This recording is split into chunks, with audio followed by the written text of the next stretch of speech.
Good afternoon everybody, welcome back to another video from Northwest Overlander.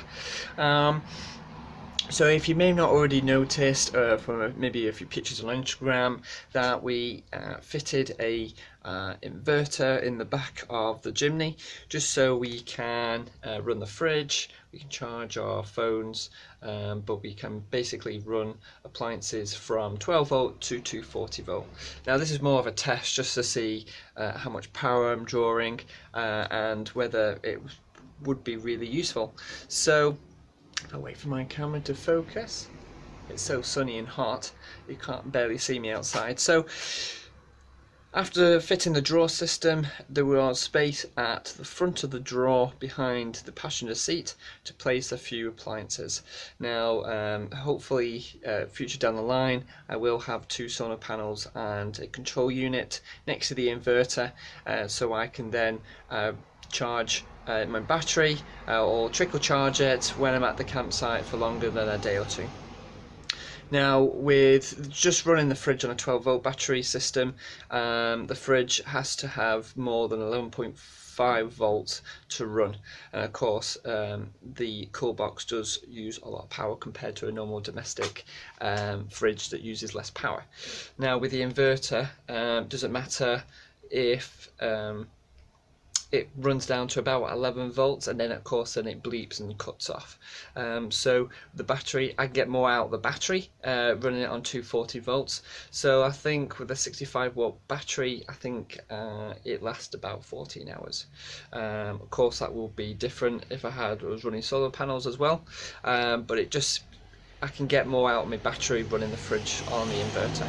So I'll show you where I put it and how I installed it, and it was pretty easy, to be honest. 3 cables, earth, negative and positive, and it was basically just hooked it up to the fuse box behind the passenger seat anyway, and it was easy as that. So I'll show you now. So if I just open the seats, so here is a 600 watt inverter. Now you may ask me, well, why did you choose 600 watt? I'm not using this inverter for a lot of things. The only thing I'm going to be using it for is a fridge, maybe charging the phones, and possibly if my partner wants to use a hairdryer or strainers or run other appliances, then we may use it. But this was pretty cheap. I think I got it on Amazon for about 65 quid. So dead simple to fit, really. So it came with the earthing cable and positive and negative. It does come with the option of plugging it straight to a cigarette plug, but I chose just to hardwire it straight into the fuse box here, and of course then it just runs straight from the leisure battery. It's got a switch here. Green means it's live and it's on. When it gets down to 11 volts, it then starts bleeping at you saying the battery is low, please switch off, and it goes with a red light, or if it's faulty or something's not right, it brings up a red light as well. You've also got a 2.1 amp USB port as well if you need it.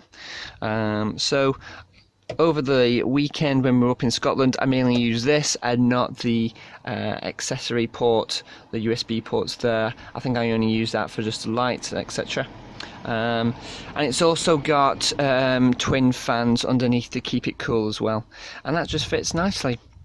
So here I will put my solar panel control unit as well there, and that fits nice. It's not in the way, and I can just plug it in and put my solar panels on eventually when we get them.